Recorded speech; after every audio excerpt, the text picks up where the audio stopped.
So Jay, welcome to the podcast. You're somebody I've been following for a long time. Yay! I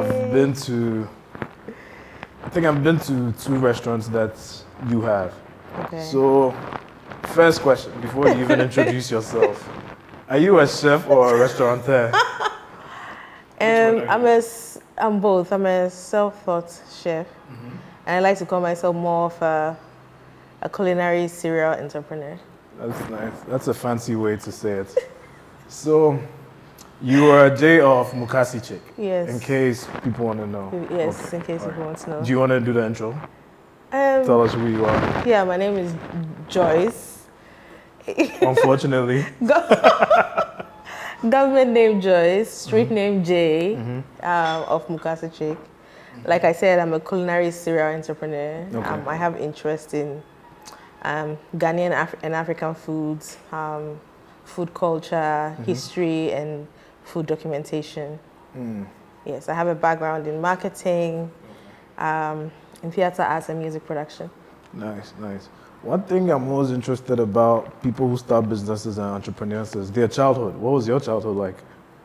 Ooh, so I had parents who were very well traveled. So we ate a lot of things from different places.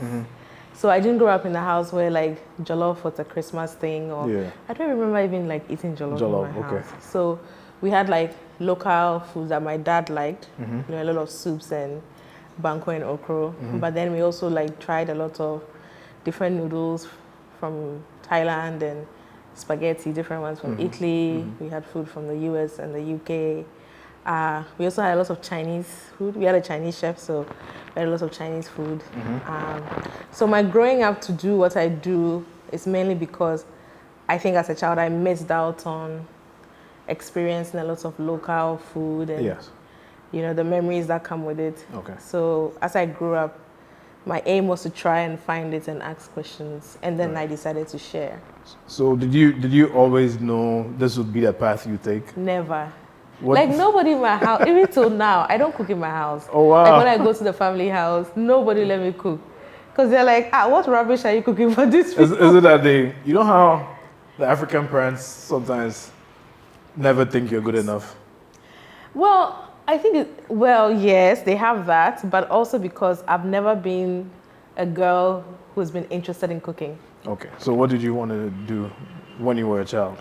I don't think, as a child, I really didn't have any specific things I wanted to do, but the things that I enjoyed. So, like I enjoyed reading and writing. So everybody knew that, you know, I was a reader. I read like newspapers, stuff like that.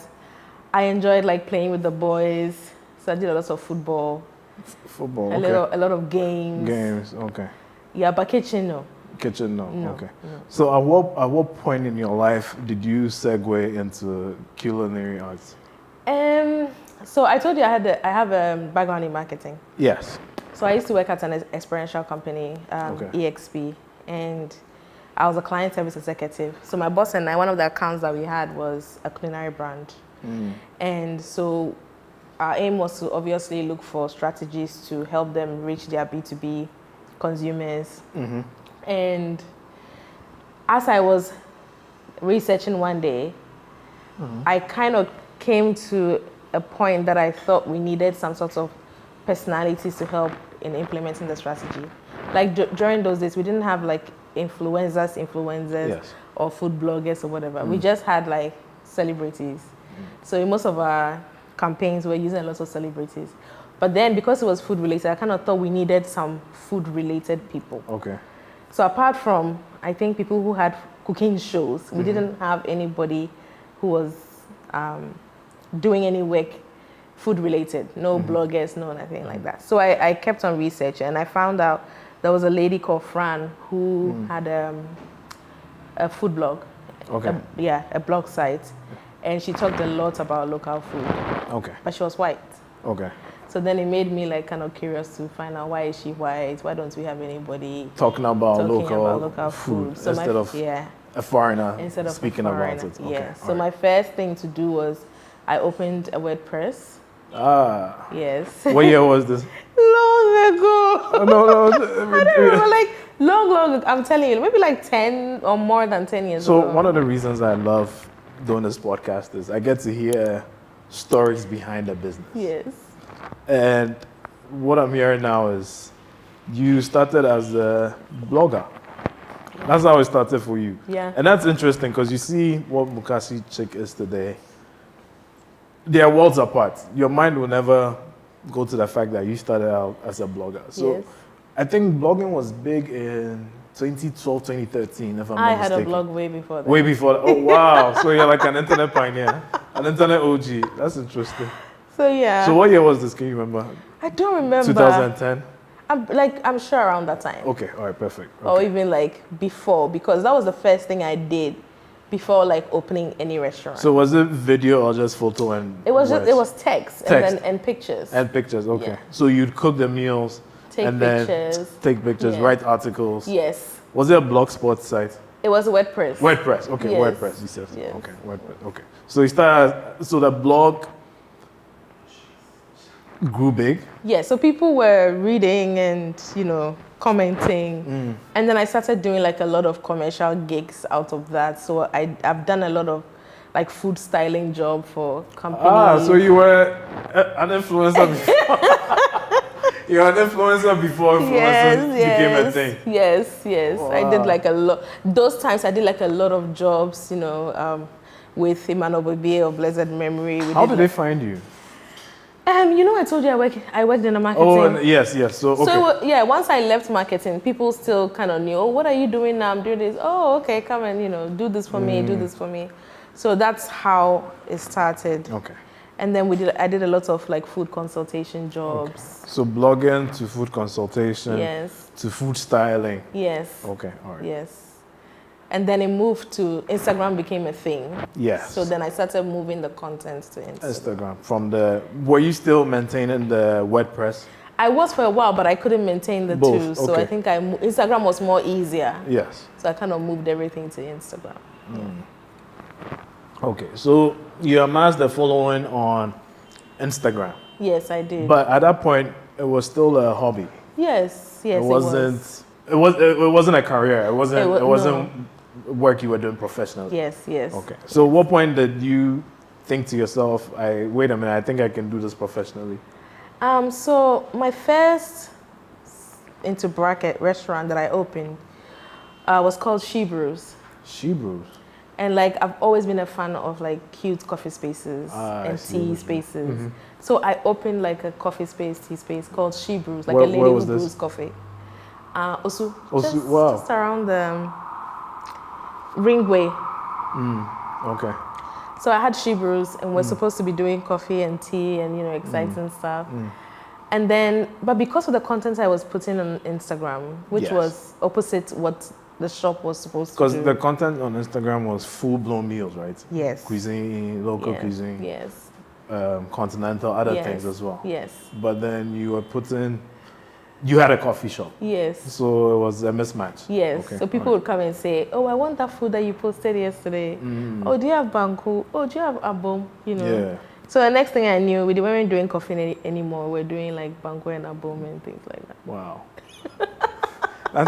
That's a big step. So then you had to change the name, didn't you? Yeah. So when I left that place and moved to my next space, I had to change the name. From She Brews to MukaseChic.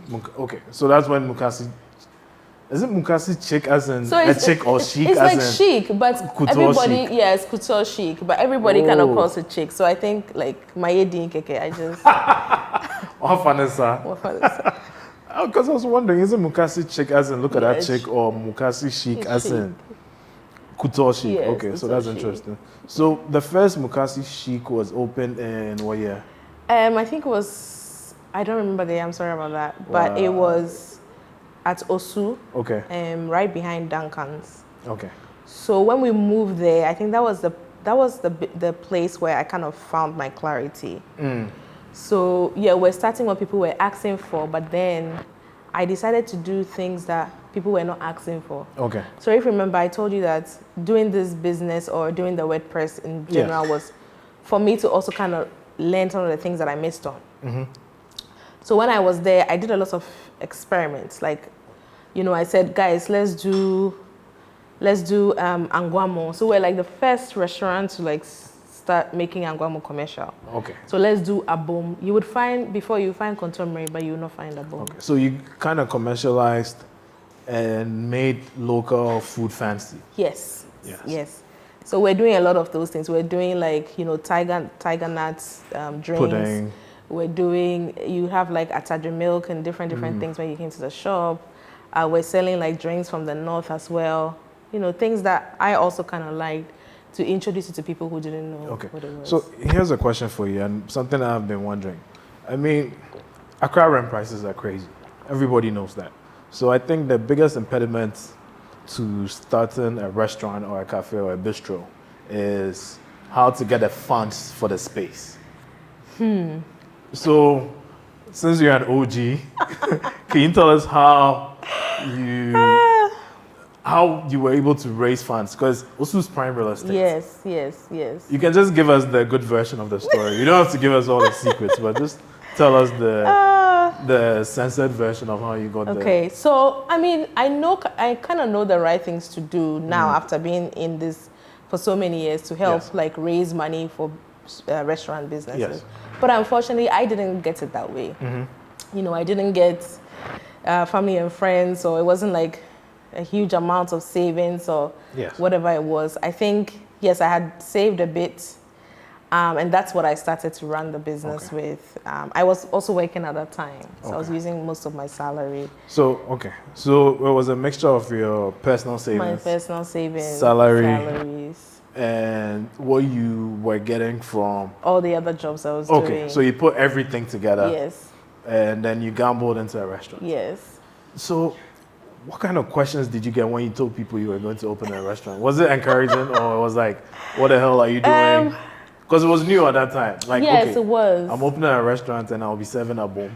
Yes. I'm sure everybody was like, okay, what the hell? Even my chef told me that, madam, but then whenever Anguamo,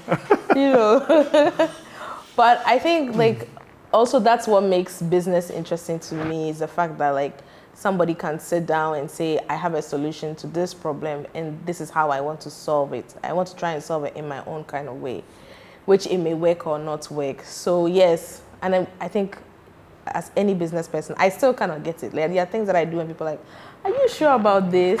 But I'm also very convicted in my thoughts and in my ideas. Yes. And for me, I think the best way is to try it first. If it doesn't work out, then you would know. But you can also like pick advice and stuff from people who know, and even those who don't know, because the honest truth is, if you're doing a business, it's not just those who know who come and buy or need your services. It's a combination of everybody. So yeah, I've always had that and I still have it. But it's also a matter of sieving and picking the ones that you think you can work with.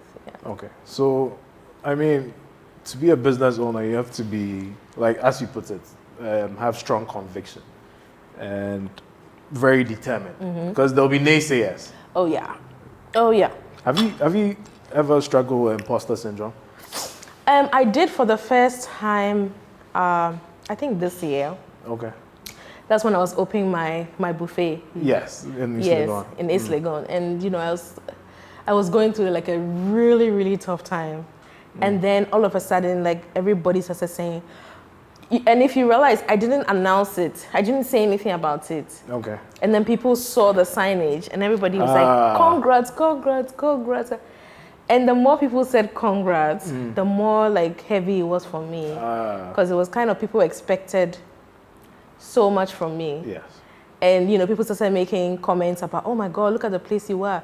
The rent must be crazy. Oh my God, you're doing so well. Oh my God. And it was, like it got to a time that if anybody said congrats, I wouldn't say anything. I just said, I would say in my head, come on guys, can you just like quit on this? But I think I also came to understand that it's not their fault. It's what you show them, or is the information you've given them. So definitely you've put a signage up so everybody would, say comment on it. So it took me like a couple of months, but I think finally I came out of it. So I think that's an important point, because then what it tells us is that we as human beings are imperfect, and everybody struggles with imposter syndrome. Because you've been in the game for 10 to 12 years. Yeah. Maybe even longer than that. Longer than that. Longer than that. And you still struggle with imposter syndrome, Yes. thinking, am I good enough? What are Yeah. people going to say? Yeah. But you somehow manage to push through that. Yeah. Are there any tips you use to push through that, like to remind yourself of who you are and taking up space? So I think the very first thing that I would say is that I pray. Okay. Like, that's the very first. And I don't pray to say that, like, take me out of this. I pray to say that, like, teach me to be grateful. I see. So you practice gratitude? Yes, so that I can practice gratitude. So that's like the first thing that I do. And then also, I have a thing that I always say to people, I always say to myself, that somebody wants to be where you are. I see. So usually when, like, I'm on the road or, you know, I go somewhere and the conditions are poor, that's like the first thought that I get. Because knowing myself, I always kind of wonder, like, if you weren't doing this or if you weren't in this position, would you be able to sell on the street? Hell no. Like, I will go and sit somewhere and they will not even buy stuff from me. You know, like, if you had a shop, say in Makola in town, would you be able to sell out? If you lived in this area, would you be able to? And I, obviously, knowing myself, I know how I won't be able to do these things. So I always try to say, okay, Jay, you need to, like, relax and find gratitude. So that's like my first thing that I do, finding gratitude. Finding gratitude. Okay. Yeah. And I also think about impact. So I'm very big on impact. So, like, okay, you think you've not done well. You get a lot of people sending you messages. Oh, Jay, you helped me do this because of you. I did this. It may not be like money coming to you, but it's also some form of impact. Yes. So I use that to, you know, pat myself at the back. It's interesting because the thing is, what I've realized starting this podcast and the YouTube channel is you can only see the metrics, who's watched the video, but you don't know who's behind that metric. Yeah. So you never know who's going to end up listening Yes. or watching. Yes. You can only see the numbers, 1 click, 2 click, 3 clicks. But you leave an impact when your story sort of inspires somebody. Yeah. And the funny thing about it is the inspiration will go untold. The person will tell you that, oh, I heard you on the show. But then the impact that would give that person is greater than you can imagine. Exactly. And it's like a triple effect. Like, you gave someone that impact through your videos, and he or she will share the message with somebody pass it on, or will finally buy into his or her calling and do it despite the fear. Yeah. That's interesting. Okay. So back to the MukaseChic story. So the MukaseChic, now I have to say chic instead of chic. I have to reprogram myself. Okay, so MukaseChic. Yes. MukaseChic, Osu, first MukaseChic opening. Yes. How big, how many seats, how big was it? Because restaurants are counted by their seats, if I'm not mistaken. Yeah, I think the first one, we did have about, the seats were about 9. 9, okay. Yeah, which so it was took a really like, small space? No, that's excluding the kitchen, and the seats took like 4 per table. Okay, all right. So yeah, it wasn't bad. Okay. Yeah, it wasn't bad. It was so on-site cooking? On-site cooking, yes. Everything, we had a kitchen, everything made fresh, farm to every table. day. Yes, every day. Mise en place, everything right there. Every day. That's nice. Every day. That's nice. Yeah. So from that, and then what was the patronage like? The first opening, the first week of opening, what was the patronage like? I still remember, like, I have my book from the first day we opened. I sold 4 plates. I have my book, yeah. I sold 4 plates. But that didn't deter you, did it? No. I don't know why, but, like, see, I'm as strong as I don't know. But you know, lots of people will be heartbroken by something like that happening. Yeah. Because, you know, like, sometimes expectations can be disappointing. Yes. You think that you're going to, because you'd been doing it, you had a blog, you'd had word of mouth, you weren't new. You think that people would come swimming in, and then you end up selling 4 plates. No. But what made you wake up every day and think that, you know what, one day it's going to happen for me, and keep going? Like I told you, I have a very strong conviction about things that I think about. So I Reading and learning from other business people. I also know that like nobody's business started with 10 million people at the door. There's nothing such as 4 people came, success. They would just make sure the thing is good. So the food is good, the service you're rendering is good. Whatever it is you're selling to someone, even if it's one person, and it's so good, they would go and tell other people. So yeah, we did 4. The next day we did more than 4, and then it went on and on. So how long were you at that location for? So I was there for 2 years. I was there for 2 years. During the 2 years, a lot of people talked about it, came in, came out. It was great. And then obviously Ghana and rent thing, got crazy. It's great. Don't tell me about it. And landlord issues. They don't want to change anything. We had the 2 years we were there, we had issues with our washroom. They wouldn't do anything about it. So it got to a point where I decided I had to move to a different location. So we moved to Adjengano. Okay, so you moved. So was Adjengano also open with seating? Yes, Adjengano was the same thing. So we're in a washing bay space. They had a restaurant space. So it was open air, and I kind of liked that feel. Okay. So that's where Adjengano was. All right. So that was your second location? Yes, that was your second restaurant? No, that's my second location. Okay, but at the same time, you've also been a content creator, because I remember first finding your work on YouTube, I think 2014, 2015. So whilst having a physical restaurant, you were still doing YouTube shows with your cooking. Yes. How were you combining the two? Superwoman. I wish. I don't think it was difficult. It was in all this process. I found myself in different situations at different times. So at that time, my focus was helping get local recipes out. Okay, so that's always been your number one passion. Sometimes I forget it and I come back to advocate for local food and ingredients, and now I also advocate for other food entrepreneurs, not just myself. Okay. So as I was doing that, any opportunity I would get, I'll shoot content and put it out there. Okay, so restaurateur, chef, content creator, yes, YouTuber, yes. Am I missing anything else? No, it's fine. That's just it. Okay, interesting. Yeah. So, what was your experience like being a food content creator on YouTube? First, your most memorable experience, and on YouTube. Yeah, if you can remember. I think it would be my content that I created with Mark Waynes. So Mark is a food content creator, has 8 million subscribers. Wow. And I remember he put on Instagram that he was coming to Ghana. Okay.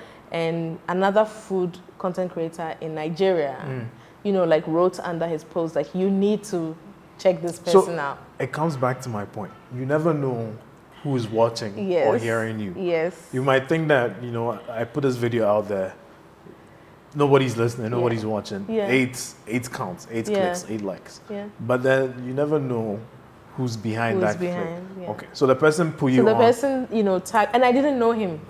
So the person tagged him and said, if you're going to Ghana, you need to check this person out. Okay. And then he sends me a DM, I'm coming to Ghana, blah, blah, blah. So I had to immediately go and check who he was. I was like, what? And he had 5 million subscribers at that time. I was like, what? This is 2016, right? Yeah. Okay. So he came into Ghana, he called me. I was like, okay, let me take you to the places that I like. So we went to Nima Market. It was just my usual thing. Yeah. And I do it because I also kind of missed out on the things they sell in that market in my childhood. So every time I go, it's like a new experience for me. Okay. So I just took him on my market tour, eating, talking to him. And he loved it. And the video blew. Wow. So you went viral before going viral. It was crazy. Till now. It's insane. Calls from all over. My friends would travel and they'll say, oh, we know this Ghanaian. So, oh, she's my friend. And they'll say, no. And call her. It was crazy. Wow. It's been insane. From that time, it's just been one thing. Everybody, I went to Keta 2 months or 3 months ago. Keta. Not. What origin, no? Yes. So it's Keta, it's not Keta. We don't know now. I'm never. Let me put you on. You don't tell us. Well, I'm telling you now. Keta. But they told us in school that it's Keta. So you went to Keta. So I went to Keta. Yes. Keta, okay. Did I get it right? Perfect. Okay, I went there, and then I met this American. I was just coming down the stairs. I went to a hotel there, and then this woman and her kids. I think they were staring. I was wondering, why? This is my first time being here. And then she says to me, "Are you the lady who's a?" I was like, yeah. She's like, oh my god. I was like, what? It's been more than 4 years, guys. Come on. So you've been a YouTube star even before YouTube stars were created. I wish. Okay. So based on your experience on YouTube, for example, for anybody who wants to start creating food-related content, what would be your advice? I think the first one. Okay, let me reframe it. Rephrase. Hold on. All right. If you were starting a food YouTube page now, what would you do? Okay, now. Yes, with everything you know. With everything I know, I think the first one is not to have expectations. Okay. It's like it's like dealing with human beings. So it's a psychological thing. People may not consume it the way you think it is. So don't have expectations, but then you get results. That's the first one. Okay. Number 2, I love niche businesses and niche ideas. And I think that's what people should do. You can't go to YouTube and copy what someone is doing. Okay. Have a niche idea. And narrow down. And people will pick up on it like immediately. Okay. And I think number 3 will be that we should make use of the YouTube marketing tools. That's one of the things that I think we didn't do. Everybody kind of said, oh, YouTube, they're quite easy. Just put the content there, shoot it. Grow organically. No. There are tools that we should make use of, which would include hashtags, kind of understanding who your target is, because YouTube gives you insights. Yeah, exactly. So once you put one video, you take your time and check like which age group is consuming my content, which country are they from, and kind of do the content to suit where your biggest subscribers are. Those are some of the things that I think you should consider when you're starting. Okay. What would you say?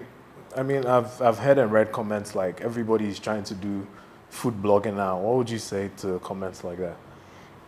It is true, but also I don't think it's an issue. We live in a hard economic, so whatever you have to do to survive, do to survive. Exactly. My only ask will be that if you want to do food content in whichever area, whether it's blogging, review, whatever it is, take some time and understand what you're doing. Take some time to read. Don't give me comments like the food is nice, so no. You want to be like a food reviewer, a food blogger, understand what the textures are, talk about flavor, talk about color thing. Learn how to cook first. Yes, you can learn how to cook first. There are people even with like food careers who don't necessarily cook. Okay, so those are the food critiques, like there's writing so for many, New York Times or something. And all those things. But learn about it. Don't just get up and say, you don't even know that there's fermentation in some foods and you're just saying, oh, the banku was this or that. Learn about it. Okay. I think that's what I would appreciate that people would do, because I think we have a lot of people who talk about food like they talk about it generally. Yeah. Food is a genre on its own. And people should understand that. Like, even for marketers, I always say this to people. I have a lot of people who come and say, oh, can I handle your social media, blah, blah, blah. And then I give them a post, I give them a picture, and I say, can you draft a post I want to see? And then you get to know that they don't understand anything about food. So it's important that people study a lot more about the field that they are interested in. Okay, all right, perfect. Okay, so, I mean, who's the most famous person you've cooked for, if you can remember? I've cooked for the president, but this is fine. And wait, hold on. Don't say it like, it's just one of those things. Wait, backtrack. Okay. Say it and say it with your chest. I cooked for the president, and I think the other person I cooked for is the CEO of Twitter. Oh, damn. So you've been in big circles, president of Ghana and CEO of Twitter. Yeah. But for you, who was the most inspirational? You know that aha moment, like, wow, I can't really believe I am here. Who was that person for you? I think that will be one of them. Will be Klaus. I don't remember his surname, but Klaus. So Klaus owns a restaurant called Nomad. Okay. Oh, I don't know Nomad. Yeah. And there's one Michelin in Dubai. star. There's so many in LA. Yeah. Okay, so he came into Ghana and we had a culinary experience. We talked about food. You know, we ate with our fingers, and I think I kind of really enjoyed the conversation. Wow. So okay, so that was like for you, you know, as entrepreneurs, although we practice self-validation, sometimes it feels good for the ego to be validated in front of your peers. I agree. When I'm sure that experience left you very validated and fulfilled. Yeah, I remember being contacted by Plan International about this, and they're like, oh, you know, he's coming to Ghana, he doesn't want anyone to know, he's meeting this and this people, and we kind of like found you and we think he should meet you. So the conversation was really good. It was like a peer-to-peer conversation. At the same time, the reason why I loved it was I didn't have to like pretend like I knew his food, and he didn't have to pretend like he knew my food. Okay. It was just like two people sharing ideas about what our food culture is, and you know, it really did give me validation, because all these years I spent time trying to tell people that we do not need to change our food for anybody. Like we do not need to change our techniques. As it is, like the way Japanese just as it is, because that's what they're doing. Yeah, and I remember him telling me a story about how the only time that his restaurants, you know, became so popular was when he started using like techniques and ingredients from where he comes from, and that's what like we shouldn't miss. Authenticity, that's a big factor in you standing out in whatever you do. That's what I'm getting from this experience. Yes. I mean, try as you may, because we're human beings, we're easily influenced, and we try to fit into what other people expect of us. Yeah.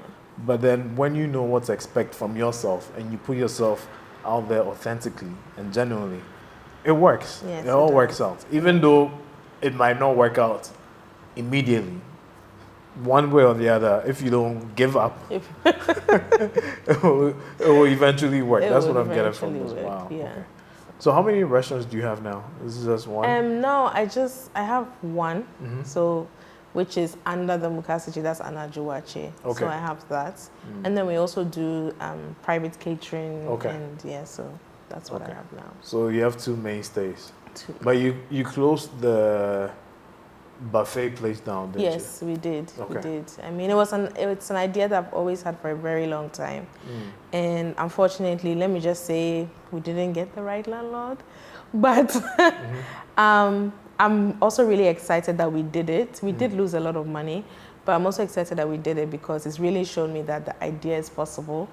And it's also like a servant style that has been in Ghana for a long time. So for instance, if you go and buy wache, mitowe kakra. It's the same thing like just a normal buffet, but it's just taking that and putting it in it. Taking that concept. So I do agree that the concept works, and we would relook it again. Okay. Yeah. So you're not afraid to fail, are you? Never. I've never been afraid to fail. And I say this all the time to myself. I'm such a risk taker. Sometimes I have to pause and wonder even if it's a good thing or not. You know, I'm never afraid to fail. I think people have done it. You're also different. You're also special. You can get it done. Exactly. Yeah, you may fall, but you get up. And even people who go up there, they still fall and they still get up. So why not just give it a try? So persistence. You just need to continue to push through. I think that's. Every time it's my birthday, so I always have the struggle with myself that every time it's my birthday, people send wishes like, oh, happy birthday, Jay, you're one of the most resilient. I get it all the time, which is great, but then it also makes me think who you are outside work. Who are you outside this whole resilient character? Who are you outside this risk taker? So answer that question. Who are you outside the risk taker? You don't know it's something that I think for the last year, I've been trying to figure out. So I've taken even a step back a little from work, trying to figure out what my hobbies are, because my hobby was cooking. I was just gonna ask that. So do you have any hobbies outside cooking? Not yet. Not yet. Okay. Anything you enjoy? Not yet. Not yet. Okay. So my hobbies were cooking, and now cooking became a chore. So then I took myself off that. And then, obviously, I like reading. I've always been reading. So I started doing different things. I started a swimming class just to see if I liked it. Started the gym a little just to see if I liked it. So I'm trying to do different things to see which one. So far, which one haven't you given up? Since you've tried swimming. I didn't give up on swimming. I got sick And then because I had an ear infection, so I halted on the swimming. The working out, funny enough, so I told you that I started working out a few days ago again. And the next day when I didn't go, because I had a meeting, I felt so bad. Yes, because which was strange, because I just worked there one day. No, the thing with working out is, I mean, I've been working out lately, and the reason why I do it, first and foremost, is the effect it has on your mental well-being. That's what I tell people. Like, you might think it doesn't play a good role, but then no matter what kind of day you're having, once you do some strenuous physical activity, you feel better afterwards. And science has proven it. Everything, like the endorphins and just the motivation you get from it, it helps. Okay, I'll try it again. So please do. But with swimming, swimming was good. Did you learn it in your adult age? No, I just learned it when I decided to. Right. So swimming was good, and I also love teaching. It's funny how we Africans learn how to swim in our adult age. That's swimming class. I learned 2.5 years ago. That's swimming class. Because you know how that stigma is, black people are scared of water. The guy was calling me, auntie, just swim. I said, please, I'm not your auntie. It's not in our nature. It's not. And there's so many kids when you go and they're doing like amazing stuff and you're thinking, hey, you know. Yeah. But I think it was really good. Same thing for me. I learned how to swim recently, I think 2.5 years ago. Because growing up, you know, like you're always scared of water. Your parents don't encourage you to learn how to swim, walk on a bar, stuff like that. So it kind of gets into your mind frame. So swimming kind of seems far away from you. But like 2 years ago, I was really like, you know what, let me learn how to do this. Yeah. I think one of the things that I learned from swimming is having control over your mind. And how like immediately you put your head under the water, if you don't have control over the water in your mind, you could lose balance. It was one of the things like I would so many times try like under the water. If I thought of like different things when I'm under the water, it's like I've lost control. Exactly. So I really like that teaching part of swimming. And I like teaching as well. So teaching what exactly? Teaching what I know. Cooking. Okay. Nice. So I've done a lot of that this year. Oh, that's nice. And is it free? Do you do it pro bono? So I have a session that I do for free. Okay. And then I have other ones that I have a live fire one, which is like a coal pot one. Okay. And then I have like a modern kitchen one, but I charge for that. Yeah. Okay. So how often do you do the cooking lessons? So I'm on TripAdvisor and Viata. Oh, so people can book as an experience. But otherwise, usually I get bookings in my DM as an experience. Okay. And I do that as well. Yeah. Okay. So most of the people you teach, are they local or they're based elsewhere? It's a combination of both. It's a combination of both. Okay. So when I take a local class, I know how to go about it. And when I take like a group of people from outside the country, I also kind of like know how to go about it. Okay. So that there's an understanding on. What has been your biggest learning experience teaching? I think first of all would be that I don't know if I should call it like the idea of assumption. So in Africa, usually we take cooking as something that you have to know if you're a girl. Like if you don't know how to cook, you're not a perfect girl. Like your husband will bring you back home, that kind of thing.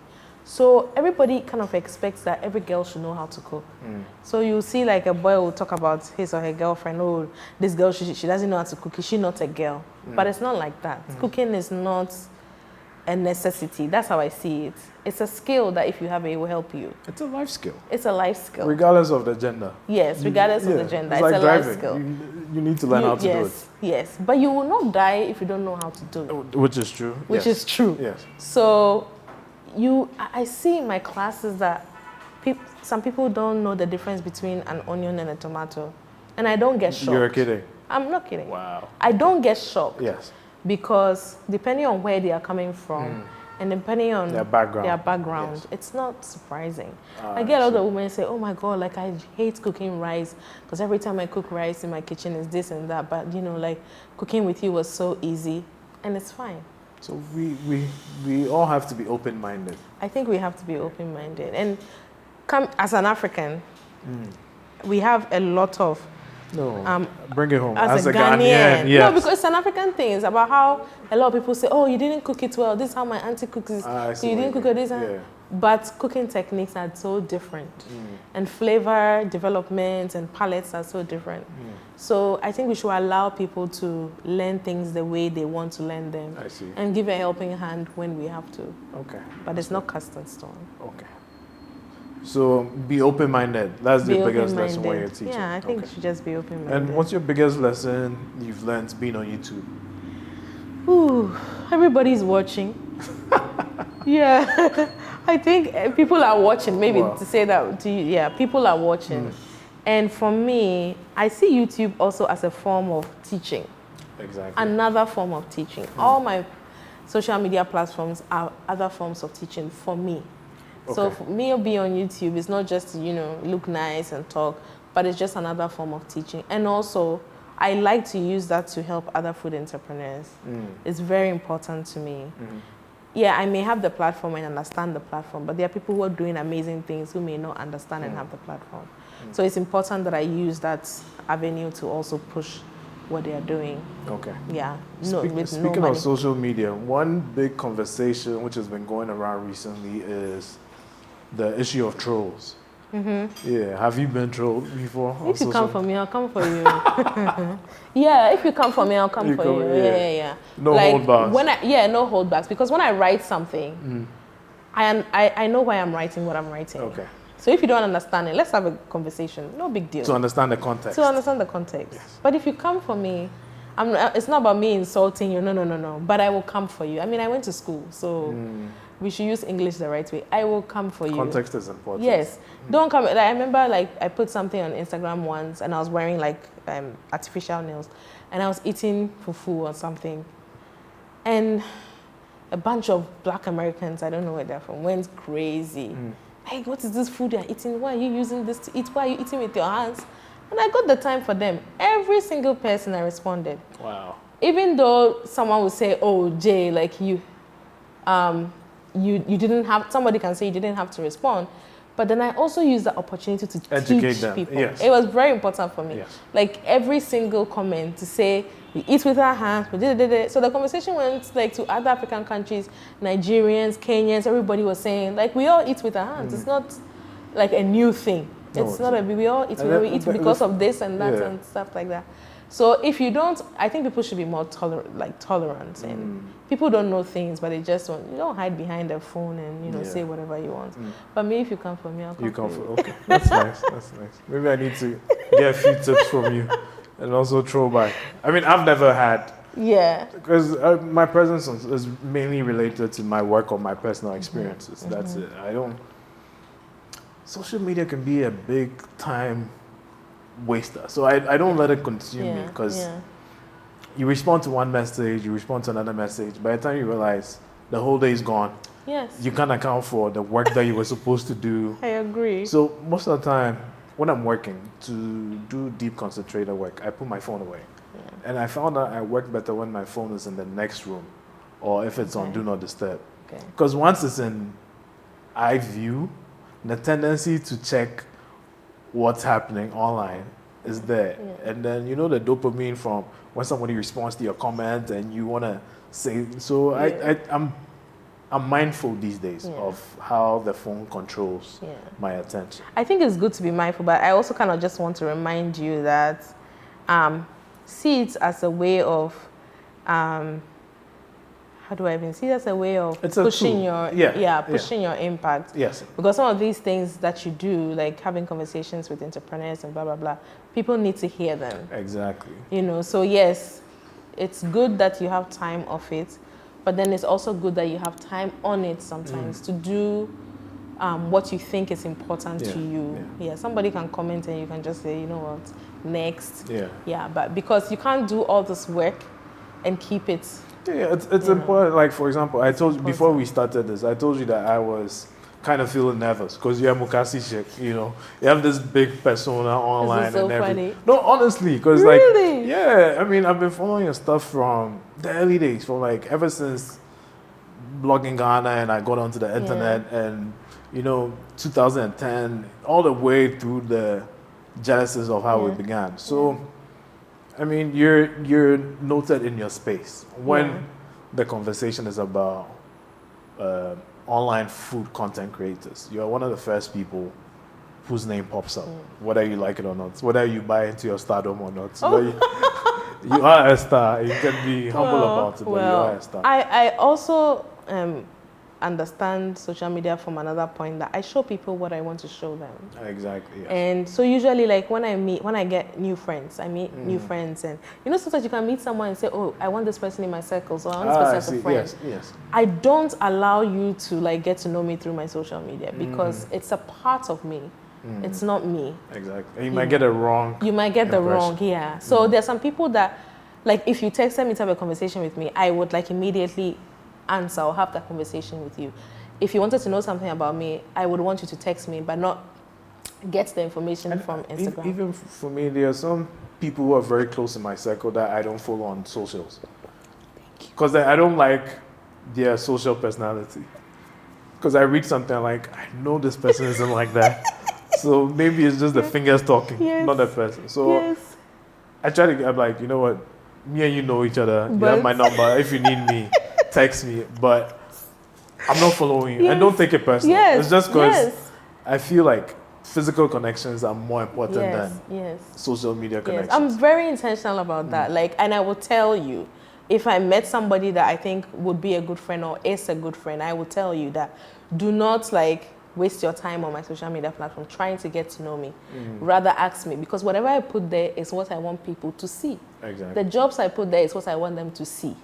The narrative that I'm controlling there is what I want them to read and see. So I think it's important that like we just will be in control of what we put out there and what is going out and what you want people to know about you. What's making Browns on social media is your night watch stand. Yes. Market. What was the idea that went into that? So I think the very first reason would be the fact that I also kind of needed that. I'm a night watcher person and I couldn't find it where I am. So I wanted to make one for myself. But most importantly would be the fact that I'm a Mandela Washington fellow, and I went to New York and I remember seeing like all these beautiful kiosks, food kiosks. And immediately brought my mind back to home, where if you want to open a food place, you need to rent a space, have air conditioning, But we've always had the kiosks kind of set up, but not outside, but not like properly done. So I decided that I was going to change the focus of my business. I'm not going to do any like restaurants with so many overheads, and I'm going to try and create this kiosk ideas, but also like make the food a little more quality than we know it. So Anajuwache is like the start of that, and there's going to be like different ones, like pick street food and kind of have this amazing kiosk idea that people can be more comfortable and trust where it's coming from. Did you have any discouraging comments with Anajuwache? Plenty. Like I remember a very good friend of mine. I don't even think he was trying to discourage me, but he was just concerned. I remember him saying that, Jay, he passed by the place, and I think when working, and he said, Jay, like, why are you not working? You can't keep on changing your concepts. People will not like understand what you're doing or something. And I remember telling him that, but this is what like I feel like I want to do. And even my mom, there were so many conversations that my mom and her friends would say, we don't think you should be doing this. You're supposed to like own a big restaurant and stuff like that. But I also know where I'm going. Like I know the idea behind what I'm doing. Like I said, I want to pick street food and I want to make it as street as possible. But at the same time, I want people to be comfortable with what they're doing, and that's the plan. So it's not just an Anajuwache we're going to have. We're going to have a lot more different things. So you know what this story just told me? The ideas that succeed most of the time are the unpopular ones. Yeah.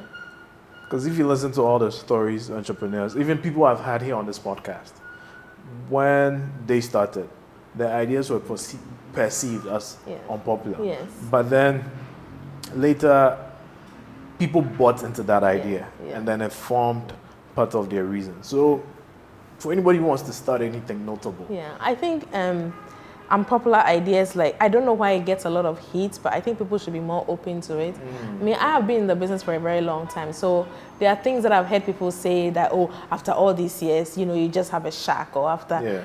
But I understand what I'm doing. Exactly. I have a grasp on what I'm doing. Yeah. I've taken my time to like research and understand what's going on. I mean, we're human. We evolve all the time. We are dynamic. You know, if one thing isn't working, nothing stops you from making it 360. And I've been in all the spaces. I've paid all the rent. So for me, like I said, my direction is very clear. I get a lot of shade from, you know, other restaurateurs. You started before us, now we have a restaurant, blah, blah, blah. But I'm so focused on my goal. Exactly. I don't think I have the time to, no. You're not distracted by anybody else. Of course, I'm not distracted. And the funny thing is, my friends always say this, that people don't know how much you patronize from them. It's more than a pleasure for me to buy from anybody. Like, I constantly do that. It's intentional. Things that I can, food that I can make, I won't make it, I'll purchase from someone. Okay. Because people purchase from me. All right. So, I mean, you were speaking about overheads with running a restaurant. So, for example, when you're running a restaurant, what's the most significant overhead? I think for Ghana, it would be like the unregulation of cost of ingredients for Ghana, because we have no regulation at all. So maybe your profit projection may be 100 to 300% on each meal. It would gradually go down. Yes. Because there's no regulation. And also, like, you know, other things, electricity, all those things, it's not regulated. Exactly. So even if you bargain that you spend this amount on electricity, it can always change. It goes up and it goes up. Time. It never comes down. It never comes down. Yeah. Okay, perfect. So you always have to continuously check on your food costs. Okay. To see if you are within that particular profits. Okay. Yeah. So now, as a restaurateur, what is three essential business skills you should have in order to run a successful food business? Okay.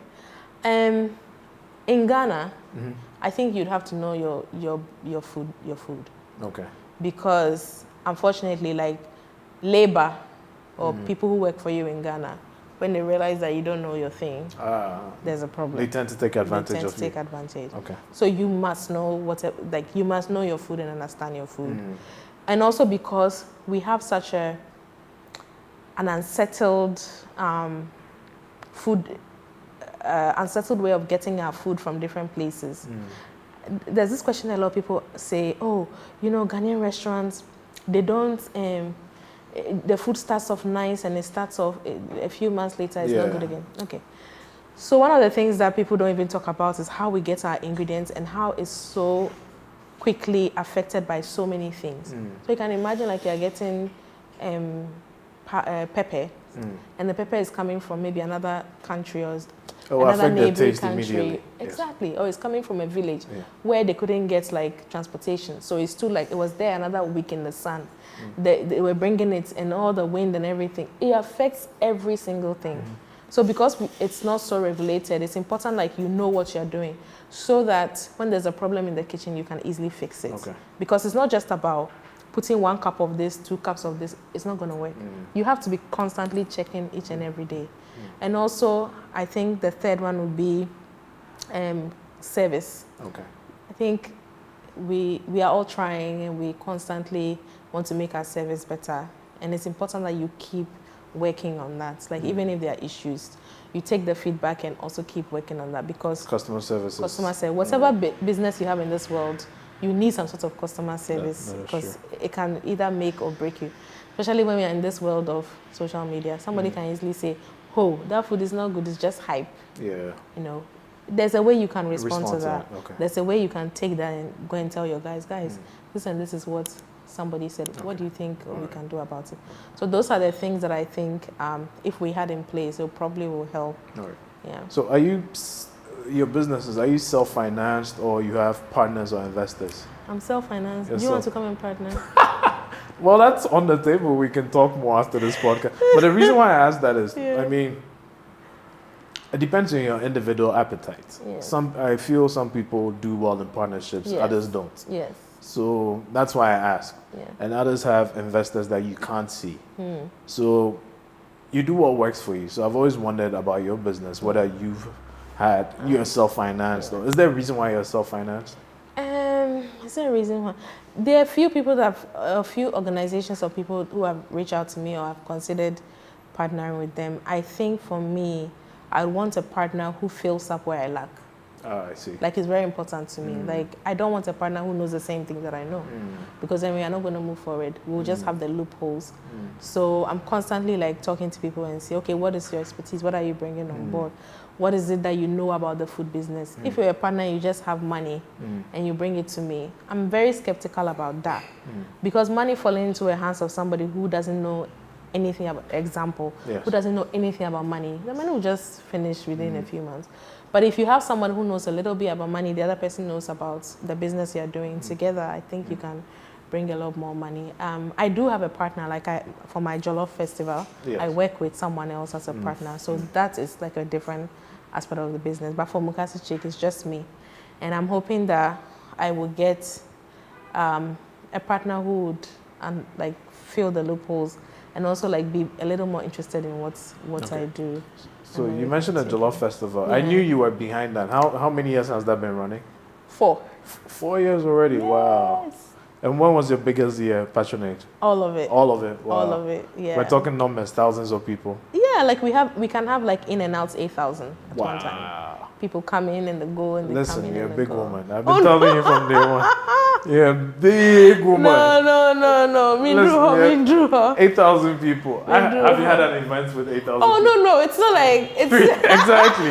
I haven't. Have you had an event with 8,000 No, it's not like that. Wow. It's just, people just coming in and going, sponsors, other people coming in. It's not. Listen to this. It's not like Afrochella or Afro Nation. No, not that kind. It's just No, but you're the Jollof Festival. You're a big going woman. in and out. Well, for me, we do what we do. You know, I'm giving you flowers. Take them. You're a big woman. Add a flower pot. That's nice. That's nice. Yeah. So, well, thank you for coming. Thank you. It was a pleasure having you. Same here. I tried to fit everything into 45 minutes. The conversation was super good. Thank you. Thank you for coming. I've always wanted to hear the story behind MukaseChic. Now I've been able to do that, and I think I'm satisfied for now. Okay. I might ask you to come back. We never know. But for Okay. now, it was Thank good you. having you. Thank you.